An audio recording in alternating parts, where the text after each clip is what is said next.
What's going on, everybody? This is Jeff with Altcoin Buzz. Right now I want to make this video to talk about taking profits, how to know when to take profits, and if you're not already set up to be able to take profits, let's talk about that and delve into how to set up a portfolio that allows you to take profits while also staying in the game for the bull run if and when they come. For example, right now, Litecoin, it's surging, okay? Now, if you bought Litecoin when it was, I don't know, let's say you bought it 3 months ago when it was under $50, right? So you would have bought Litecoin at under $50. You're currently seeing Litecoin at $3.39. You're sitting here in a situation where you're like, should I sell my Litecoin right now and take some profit? But what's going to happen if it goes up to $1,000 or $1,500 or $2,000, right?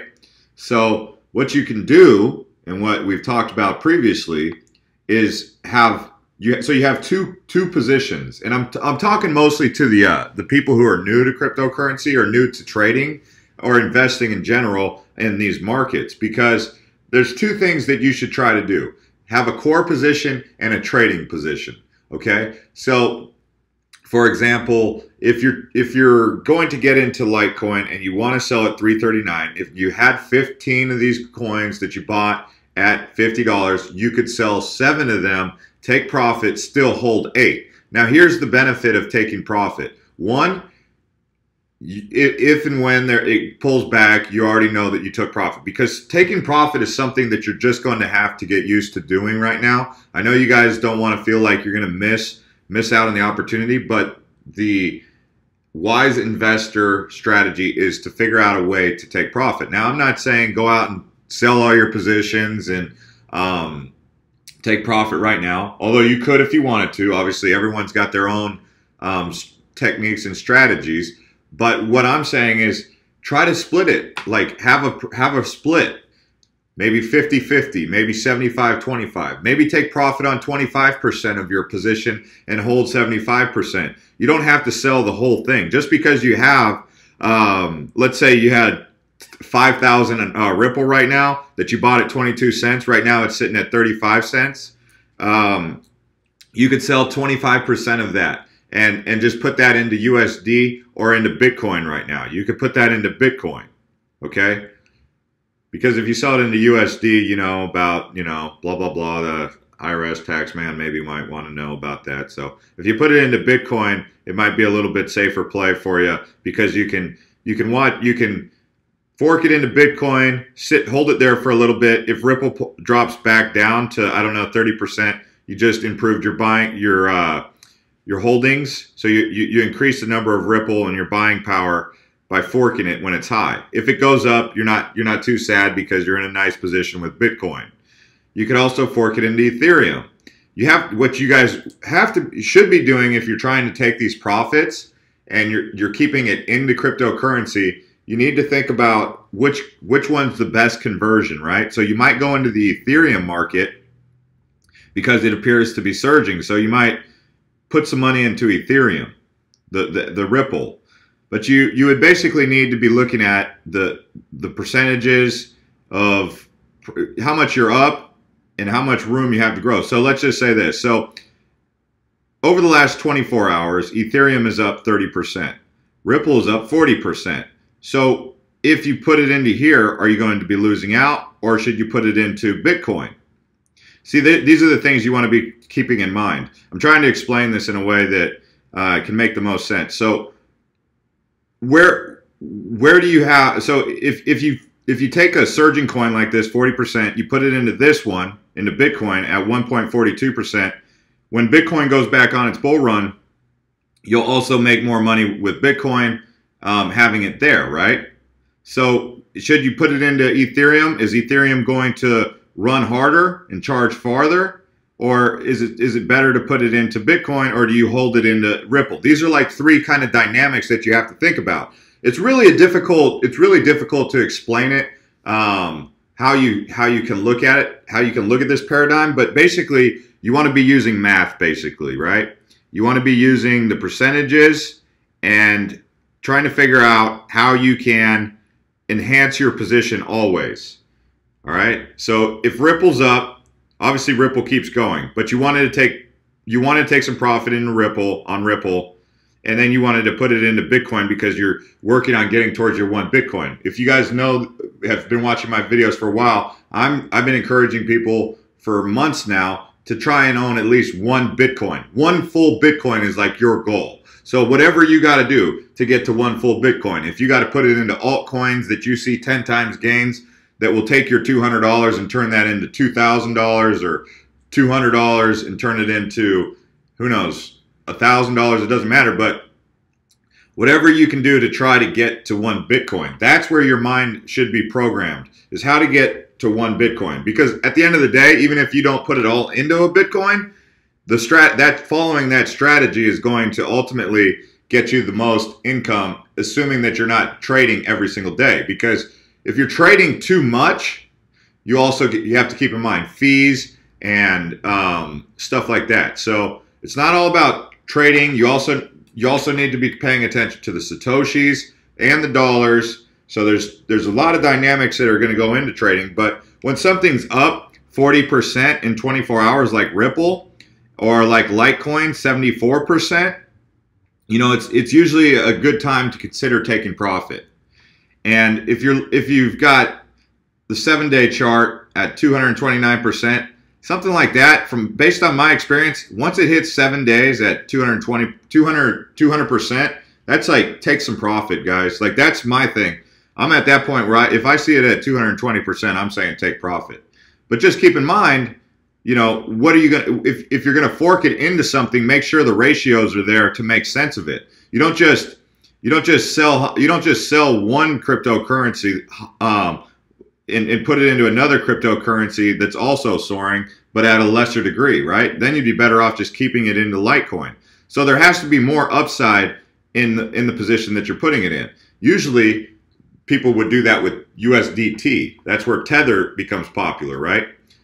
And with Tether, what you would do is you would just take your position, cash it into a dollar, something that's similar to the US dollar, which is Tether, and it basically holds your position until you figure out which one you're going to jump into next, whether it be Cardano or IOTA or Ethereum or Bitcoin. Once you figure out where the best buy is. So if you're in a hurry and you know that Ripple's up to a position where you want to take profits, right? Let's take a look here. So Ripple, you're like, I like Ripple at 35 cents because I bought it at 20 cents. I'm cool with taking almost double or 2 times gains right now, and I'll put it into the USDT Tether right here, and I'll hold it until I figure out which position I want to get into. Maybe you'll look for something in the red, like Ethos or Stratus. Well, Stratus, no, I wouldn't put it into Stratus right now. Maybe this Monacoin. But that's up to you because you have your favorite cryptocurrency that you've been following. Maybe Vertcoin. Vertcoin's in the red. It might be a good time to get into Vertcoin, right? What you're looking for is good buys in a market that's surging. If you get something in red that you've been keeping an eye on, don't just get all pouty face about it and be like, oh, my favorite cryptocurrency is in the red. No, that's a buying opportunity, because the time you don't want to be jumping into Litecoin is when it's sitting here right here at 332 and you don't know how high it's going to go, if it's going to maintain or not. I mean, it's better to just miss the boat, really, and try to find a better buy. I mean, even if Litecoin goes up to $2,000, it's still too much of a risk for me to jump into Litecoin at these prices. The time you should have been jumping into Litecoin was when Litecoin was sitting down here when and I'm not trying to say when you should buy when I bought, you know, I'm not trying to be that guy, but I mean, that's when I bought, was when Litecoin was sitting here at $50, when everyone else was down on it. And if you've been in the market for a while, you remember back in the day, I say back in the day because, you know, 3 months in cryptocurrency time is like a year, really. But when Litecoin was down at these prices, it just kept dipping. It kept going. It was in the red. Look at this. What do you think the chart looked like for Litecoin when it was at these prices? It was just in the red. Okay, it just kept seeing red, like right here. This is the time you would have wanted to buy in. But there's some coins out there right now that are in the red zone right now that you should be trying to get into, because when they go on their Litecoin style rally. So when everyone's getting down on a coin, that's when you're getting in. That's the point. Not when it's majorly green here. Okay? Yeah, and you got to be patient. You can't just, if you take out a position like QuantStamp, for example. Okay? If we just look at QuantStamp, right? Let's take a look here. So QuantStamp, it's down, okay? I bought it at 10 cents, all right? But I realized that at some point in time, QuantStamp's going to have a run. So I'd probably buy more QuantStamp at these prices. But to a new investor, they might buy at 10 cents and be like, oh man, I just bought at 10 cents. Let me sell this one. So what do? 1 week later, they'll sell it at 9 cents. They'll take a loss. They'll jump into Litecoin at sky-high prices, and then so they're just in this constant whirlwind vortex of just losing trades all the time because they're what? Impatient. So like with something like QuantStamp, you know it's going to go up. It's in the red, and that's what we're talking about. Buy low, yeah, buy low in case you haven't got the memo yet. We're not buying high, we're buying low, because that's what happens. That's why I'm sitting in a position that I'm in right now. I'm sharing with you some successful trading opportunities that I've completed myself, which was basically just following the whole thing. Like yeah, sure, when I'm pushing buy, I'm like, man, I'm buying Litecoin. Could it go to zero? You know, of course you're going to have these kind of fears, like how low could this go? But at the same time, you're like, but I'm sticking to what I know will work. Is I just got to be patient because I believe in the technology, I believe in the team, I believe in the tech, and I'm just going to buy low and wait for it to run. That's what I'm doing right now with QuantStamp. I mean, when I made a video about IOTA at, what was it, 54 cents? I didn't realize the next day it was going to shoot up to 80 cents. Then when I made the next video at 80 cents, I didn't realize that it was going to shoot up to $1.30. Then when I made the video at $1.30, I didn't realize it was going to shoot up to $5, and it's been as high as $5, but it's currently sitting at $4.50.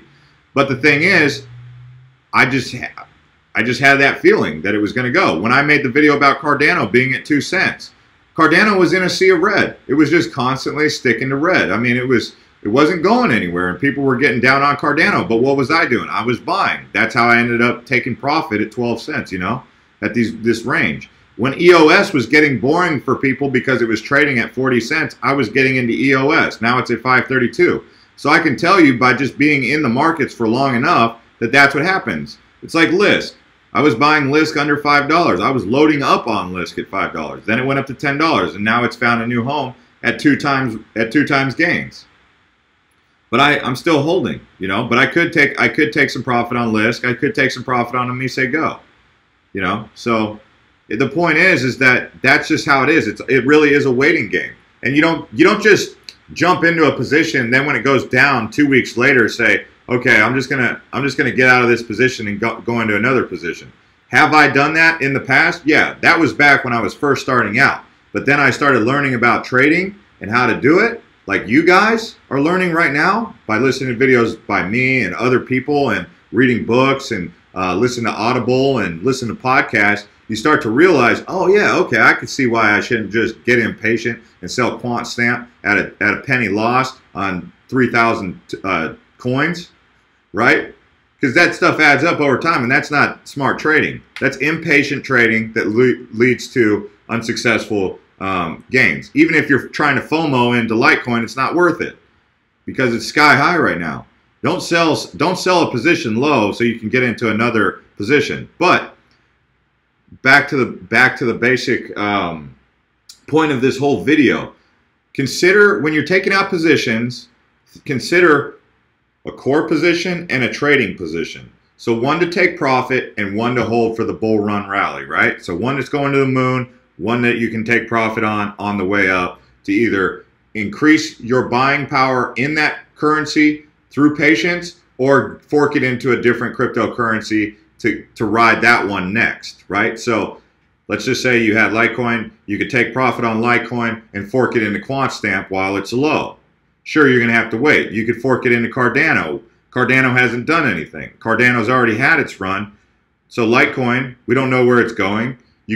Would you be disappointed if you bought it at $50 and you got what, 6-7 times gains on it, and then it went up to $1,000. Would you still call yourself a bad investor because it goes up to 1,000? No, you'll be like, hey, I got 7 times gains. I'm happy about that, and I'm actually in a new position like Cardano that will get also, they could potentially get 7 times more gains. Because all you have to do is take this market cap and say, well, if Cardano's market cap reaches, I don't know, Bitcoin Cash or Ethereum, which is basically what they call Cardano, an Ethereum killer.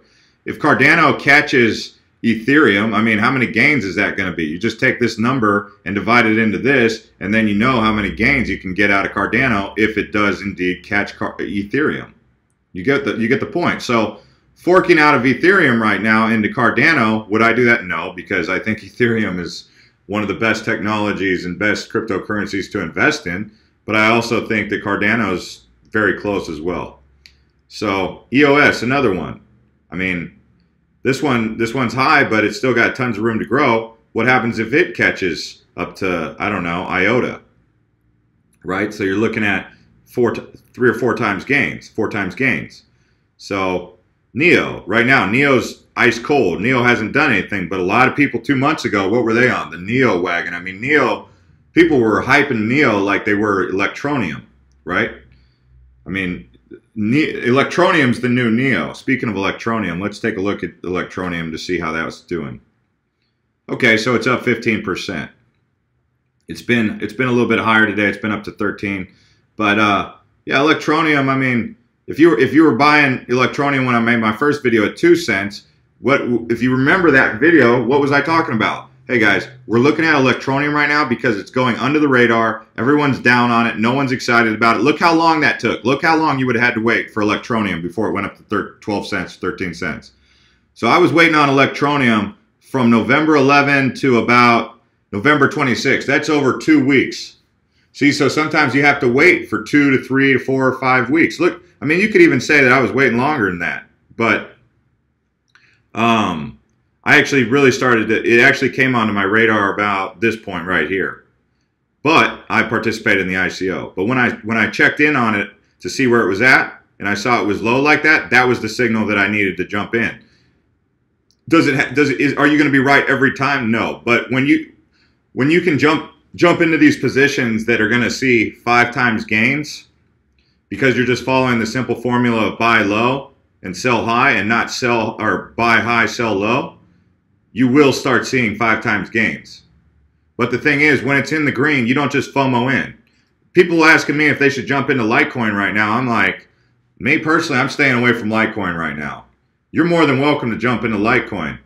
People are jumping into Litecoin left and right. Me personally, I'm like, it's too high. I already bought it at $50. I'm not jumping into Litecoin at $333. And they're like, well, what if it goes to 5,000? What if it goes to 10,000? I'm like, then it goes there. I still got my position, but I wouldn't add more to that because, in my opinion, there's more upside in other coins. Like, in order for, like, what, is Litecoin going to catch Ethereum here? If it does, let's just say this. Let's just put this into perspective. Let's just round this up to 20 million or 20 billion because it's an easier number to work with. And we could say that we'll round this up to 60. So 3 times gains is realistically possible with Litecoin if it catches Ethereum. So that would put this around about it would put it at about $1,000 cryptocurrency. So realistically, yes, Litecoin could go there. Now, why am I telling you that it could go to $1,000, but then I'm saying don't invest? Well, because I think there's other buys out there that are safer and more secure opportunities to get 3 times gains. Where can you get 3 times gains? Well, QuantStamp, for example. QuantStamp right now, while it's sitting at 10 cents, if it goes back up to its previous highs of almost 30 cents, you would see 3 times gains. And that's what I'm talking about. And that's got a lot more upside than even 3 times gains. Could I be wrong? Sure. Look, could 10x go up to $10? Yeah, that could be that's 4 to 5 times gains. So you can get 4 to 5 times gains out of something. But then again, Litecoin, it's a secure cryptocurrency. But who's to say Litecoin won't pull back also and stabilize at around 250 or something? Because at some point, remember, you've seen Bitcoin's price action. We've seen Bitcoin all over the graph. So what, you think Litecoin's immune to being all over the graph? So Bitcoin, you know, it hit 17,000, then it pulled back down to 13,908. Sure, if you're patient, Bitcoin is going to rebound, right? But you get the point, guys. Litecoin's not immune to being all over the graph, and you just have to say to yourself, at what point is Litecoin gonna slow down? And it's getting really close to slowing down, because most of these bull runs that we've seen previously with Cardano and IOTA, they were a week to 2 week long run or runs before they slowed down. So this puts things into a lot of perspectives for you guys to think about. But the big thing is, consider taking profit, start stacking your portfolio up with positions that are your core positions for the long haul, that, you know, and say, what is that long haul that you're waiting for? Try to think about that. But sometimes what's happening is these cryptocurrencies are blazing right past that. Like, I would have been happy to see Cardano hit 10 cents a while back when it was at 2 cents, because I was like, well, I'll be happy with 5 times gains. But then when I saw how fast it got to 12 cents, I was like, man, this thing could be a 30-cent coin here pretty soon. You know, same with IOTA. I was happy to see IOTA go to $5. Then when it got to $5 and it's been hovering in the $4 range, I was like, you know what? Maybe I need to rethink what the realm of possibilities are. It's like Bitcoin. I was like, Bitcoin, if it hits 15,000 by the end of the year, that'd be pretty wild. Now it's coming up on 20,000. People were even talking about Bitcoin hitting 10,000 being a big thing by the end of the year. Here it is sitting almost $18,000, you know? So the realm of possibilities is there, but you want your core position and you want your trading position. What is your trading position's sell point? Where are you going to put that money, or where are you going to put those profits, those gains? And then how are you going to manage that and fork it into something that's going to grow your wealth even further, grow your currency even further? So those are all things you got to think about. This is Jeff with Altcoin Buzz. And if you're new here, you can subscribe to this channel. If you've been subscribed to this channel and you like videos like this, go ahead and hit that bell. That bell is a notification bell. When we drop videos, you'll get notified that we just dropped a video, so you can watch our content. Anyways, guys, this is Jeff. See you guys later.